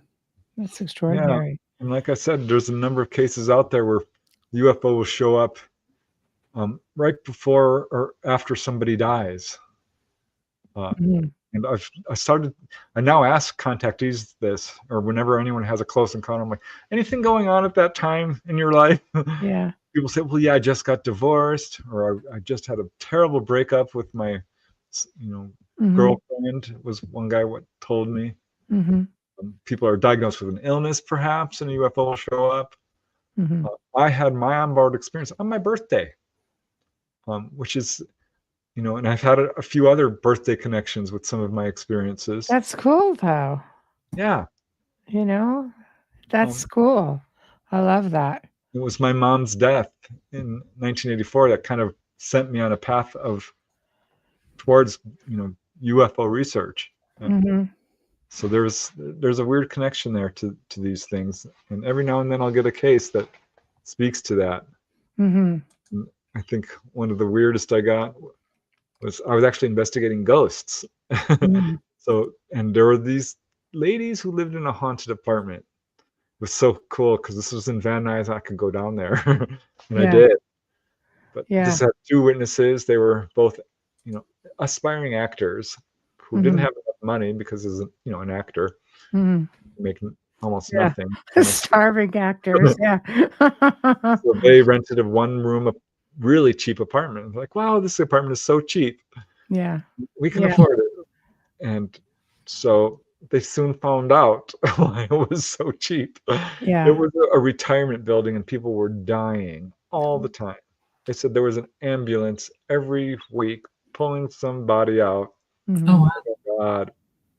So no sooner do they move in when their neighbor is banging on the wall every night. Knock, knock, knock. Knock, knock, knock. They're thinking he's throwing a tennis ball. That's what he's doing. Finally, it just got so bad that they complained to the manager. And the manager said, well, he moved out. He moved out about a week or two ago because he said you guys were banging on the wall. Wow. That apartment is empty now. I'm like, well, it's still banging. Yeah. Wow. I ended up talking to the building manager and to the neighbor. So I've got 4 witnesses to this ghost story because from that point on, this was a demonic haunting, what it ended up being, because it ramped up so quickly. They started having cold spots. Objects were disappearing and moving. They were in their bedroom, and all of a sudden, banging pots and pans were in the kitchen. They went running in there. Nothing's wrong. That happened several times. Somebody kept moving the bike around. They would turn on this is so weird. They turned on the water, which would normally, goes down to the sink. It would spray out sideways. And I had another guy who said the same darn thing. They said it was like someone was holding their hand up against the faucet. And it just kept getting more and more. They started having nightmares of horrific events, and they would come true the next day. Murder, or a robbery or a homicide or some, particularly one of them. She says, it's like something was implanting this into my brain. The lady across the hall said she kept this moth would follow her around. I don't know if this means anything. Moth. Yeah. But foul odors. They brought someone over to set up their stereo. Good friend. And he starts setting up the stereo and looks over to the corner and turns white. You know, he's a black guy too. Yeah. And we're like, what's wrong? He's like, nothing. And he starts setting up the stereo as fast as he can. And says, I'm leaving now. I'm like, wait, we're going to treat you to dinner. And he's like, no, I'm leaving. Bye. and they called him up, like, what the heck? You know, what's wrong with you? And they said, you have lemurs in your apartment. And they're like, what's lemurs? And he said, I only see them when there's bad ghosts around. He said, they're big-eyed little... They're cute little lemurs. Creatures. These were not normal lemurs, Michelle. No, they're not the cute kind of lemurs? No. Damn, I'm so naive. Did they call somebody to like come exercise the house or smudge it or something? Yep, they did. Okay. It didn't work. They called they called over some spiritual people, and that didn't work. They were told you should put salt, salt all the perimeter of the house. They poured like 2 gallons of salt around. Still went. They invited their sister over. She sat on the couch and woke up in the middle of the night screaming. And they went running in this. She says, someone's in this house. Someone just, touched her body. And so they're sleeping. They started to see these apparitions. I'm getting to the point here. Honest, the UFO connection. Take your time. Take your time. Yeah. They start seeing these apparitions running across the hallway in front of their open door. They share a room, right? They're actually sharing a big queen bed because they don't have any money. Yeah. And they said it would just race by, and then every now and then it would stop, and you could see it was this black, almost stick figure looking thing. And then these apparitions started getting bolder and would come and stop and enter into the room and rush at them. So this was freaking them out. They went out to Cafe 50s one evening. I went there too to verify the details that they said, because they said their tables started to shake. These are tables that are fixed to the wall. You cannot really move them. And they complained to the waitress, who's looking at them like they're nuts. And they're like, well, let's just get out of here. And so they paid their bill, and they said, there's a gumball machine, a little, it's on a stand, a single pedestal gumball machine. I took pictures of it. It's there. Yeah. And they said it started shaking like ding, ding, ding, ding, ding, ding, ding, ding, ding, back and forth by itself. And the cashier turned bone white and just looked at it and looked at them, and they're like playing dumb. They knew what was going on. It had followed them, whatever this was. Oh my God. And that's so they dashed home. So this is just ramping up and up. And then one day these apparitions come and attack one of the girls and entered into her body and pressed her down to the bed. And she couldn't move, and she was choking. And her friend sees this. Now she's, praying to God at this point, saying Hail Marys. They're not particularly religious, but at this point they're trying whatever they can. And so the other girl goes and tries to pull her off the bed, cannot. She is stuck to the bed. And you can see she's depressed into the bed. And they're both praying and crying and praying and crying. And after a few minutes, whatever it was lifted. And I talked to the one who, had this ghost attack her and move into her. And she says, yeah, it possessed me. It hurt. I couldn't breathe. And I could see it. And it was this old woman looking thing with black holes for eyes, stringy, long, dirty hair, really dirty teeth, and was basically trying to possess her, is what she said. Wow. Please tell me they left. They left that night. Okay. That morning, rather. Did they get followed? Well, yes. Okay. All right. Yeah. They found Yeah. an apartment which was more expensive. We're not moving back there. It's funny. I talked to the apartment manager, and she's like, "Oh yeah, my tenants keep complaining. She saw a full-on apparition. There Mhm. was mezuzahs on the doors to the basement, and all the basement ground was turned up mysteriously, like the soil was turned over. Mhm. Uh, Yeah. there's something was going on with that building. I still know Wow. where it is. I've got pictures. I went there. I Yeah. didn't go into the haunted apartment. Is there anything like land related to, sir? I mean, it's so hard in apartments because you don't know what your neighbor is into, or if they know people who are into things, or if they have attachments or Yeah, land apartment related. buildings are famously haunted.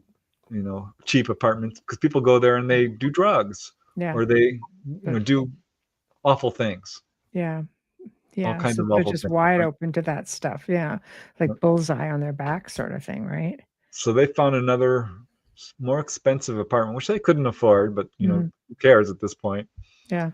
And little things happened, and they just ignored them. Right thing to do. When a Mhm. couple would move, don't pay attention to it. Mhm. Absolutely, and it slowly tapered off. But it was 2 weeks after they moved Mhm.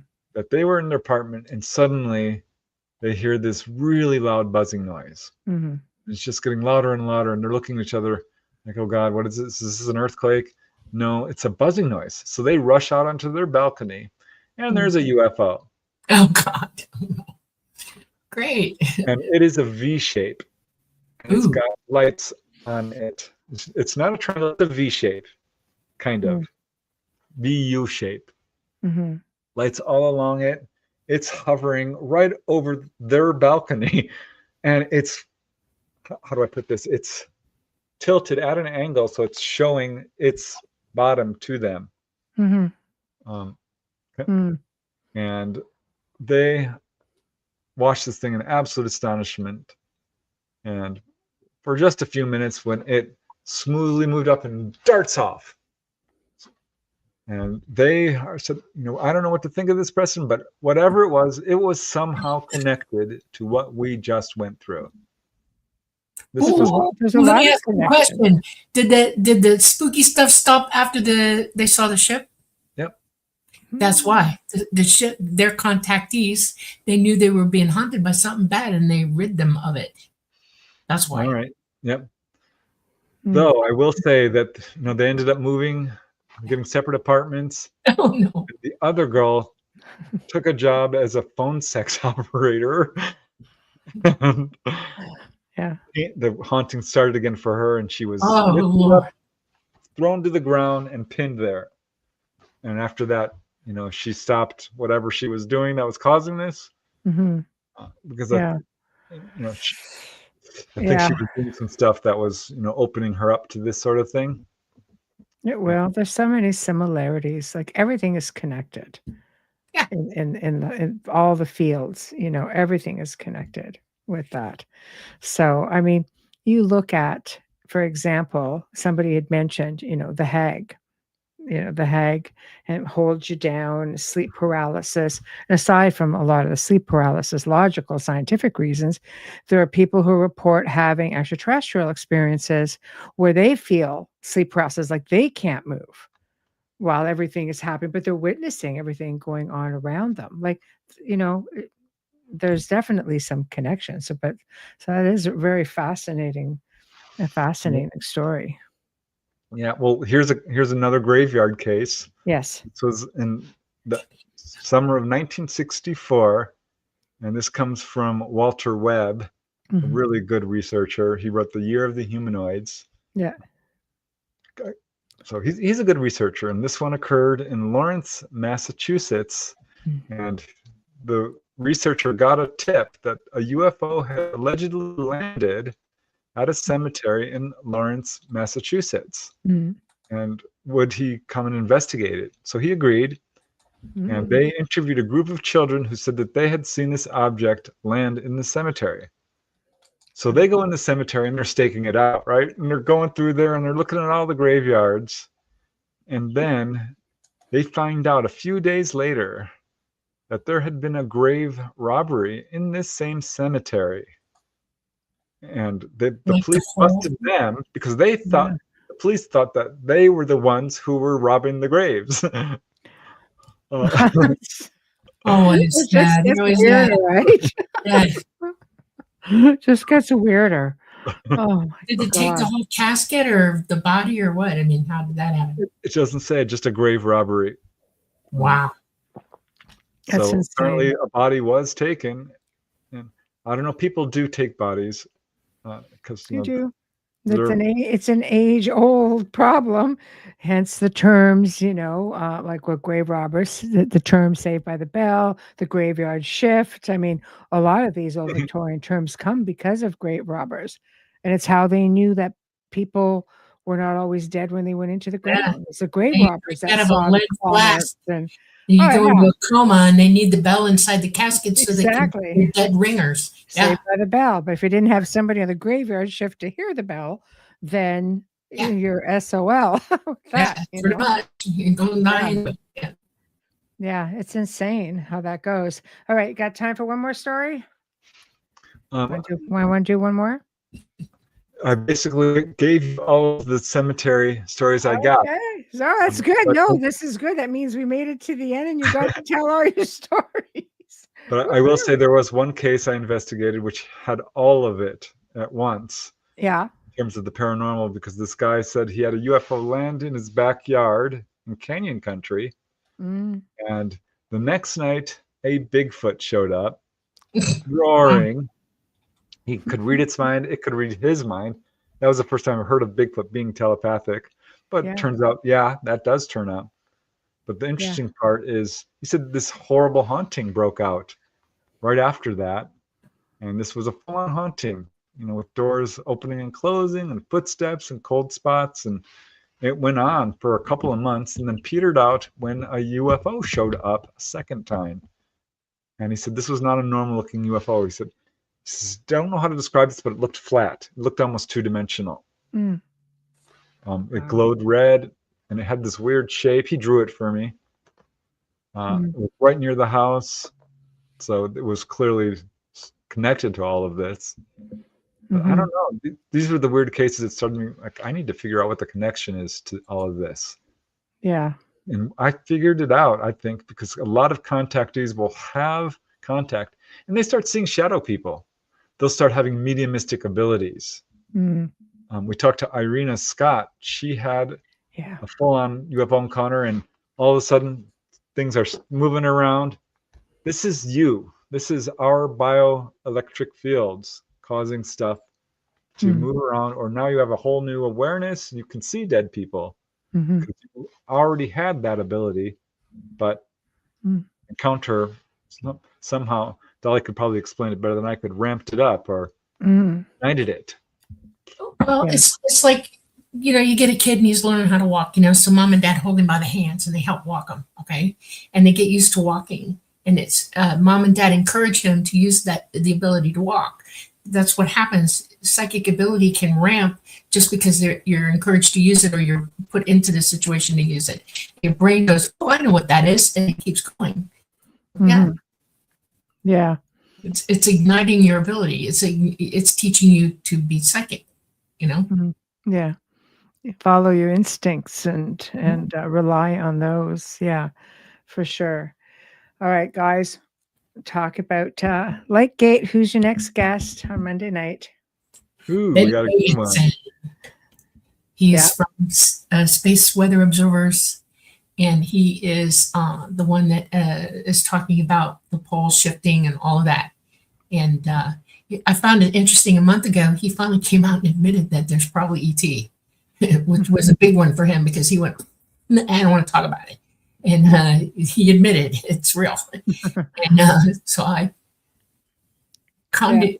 I don't think I conned him. He's a very gracious person. Okay. So he's coming on Monday, and we put it up on the thing, go to his playlist and, watch it because he's going to talk over your head unless you pre-record your brain to understand what he's going to say. And he's a scientist. He's very knowledgeable. And it's so interesting because Dolly's been talking about the CMEs, coronal mass ejections, and how gravity is connected to magnetism and all the things, earthquakes and stuff like this. And he is absolutely confirming a lot of what she learned from the ETs. So I'm super excited about it. Yeah. And what other contactees also. Yeah. I think that sounds very exciting. So you're going to get some real techie stuff coming in and answering some questions. Yeah, I could tell Dolly's very excited. I am. So what else do you guys have coming up? Anything Just working on the light gate. I'm going to be on Gaia. I have to go to Colorado. I haven't gone there yet. And but I'm doing that. And Preston is working on symmetry. And he's got 2 of the books right behind it to come. So I'm hoping maybe by January, all 3 will be hitting boom, boom, boom. Wow. So, yeah. I want to write another book on ghosts, one on supernatural events connected to survival, supernatural events that save people's lives. Wow. That would be good. That's a whole other, that's a little bit out of the wheelhouse for you, isn't it? Like you're kind of branching out a little bit. A little bit. I've always done, every now and then I do paranormal stuff. Yeah. But there's so much to the UFO stuff that it's just, I'd love it. It's so interesting. And that's my mission. I think I agreed, had a meeting with the ETs. Well, I did. Let's face it. Yeah. To bring the truth out about what I would call the extraterrestrial presence on our planet. Yeah. I don't like the word phenomenon because it's just they're events. That's what they are. It's experiences people are having. And call it a phenomena, I think, puts a layer of mystery on it that it doesn't deserve. It really bothers me that to find a UFO book, you have to go to the New Age section. That's it should be true. in the science section. Yeah, that's true. That's or true. the astronomy Maybe section. it's just because it's just so new for most people. Maybe we need to look at it in the spin of the folks who have either never had interest, never heard. I mean, I would say they would have heard of it. Some people only hear about it because of television shows, or they've never actually listened to something, like credible shows, like, or read one of your books, for example, or just listen to stories of survivors, coming forward from, let's say, military, because that's a thing, and then realizing that, wait a minute, ET is a thing, and don't mix the two, because there's a lot of propaganda out there with things that people are going through, and maybe they're just mixing up where it's coming from. So this is new and confusing, I think, for a lot of people. So why it's so very important that the facts get put out there, because there's just so much confusion and fear. Deliberate, I think. Yes, and fear. Yep. Right? There's so much fear mongering, just like on many, many different levels. This is just one of them. But for people who have interest, it's nice that there are now, options. But what would they know if they're just all of a sudden in the New Age section? For them, it's kind of like, this is the little green guys from outer space. They don't look at the bigger picture, right? So that there's so much more to it, and that they've just been here for so long, and they predates humanity. So many. Exactly. So they should be in the history section. Exactly. I agree with you 100%. Yes. Well, guys, thank you again. It was so much fun. I love the stories, Preston. I always love the stories, and I love Dolly's input on so much of it, because it does add a little bit to it. Why are they hanging out in cemeteries? Well, now we have different reasons as to why they might just be there, still on a mission or still helping. And I love it. I love it. In fact, we do have a story in Symmetry too that Dolly didn't mention tonight.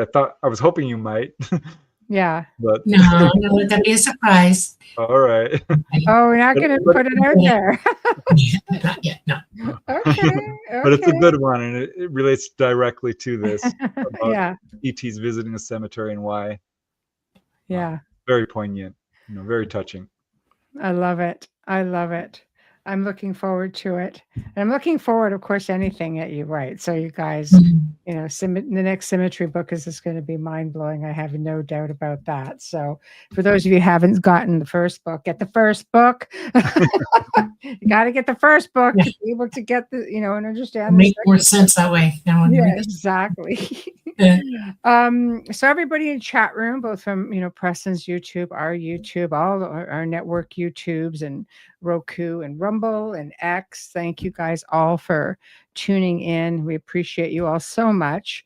And tomorrow night is another October bonus open discussion exploring the age-old obsession with spirit communication, looking outside the realm of normal for answers. So that should be pretty exciting. I like it. Anyway, and of course, Wayne Mallows will be joining me as well. And, next week, whole other lineup, but we'll talk about that tomorrow night, guys. So thank you all. Big thank you to Folgers Coffee, Justin Snicker. Big thank you to Steve McGinnis. You have been listening to The Outer Realm with myself, Michelle DeRoche, and my dear friends, Preston Dennett, Dolly Safran, here on the United Public Radio Network, UFO Paranormal Radio Network, 105.3 FM on the Gulf Coast, 107.7 FM from New Orleans. Thank you all again, and good night. Bye. Thank you, guys.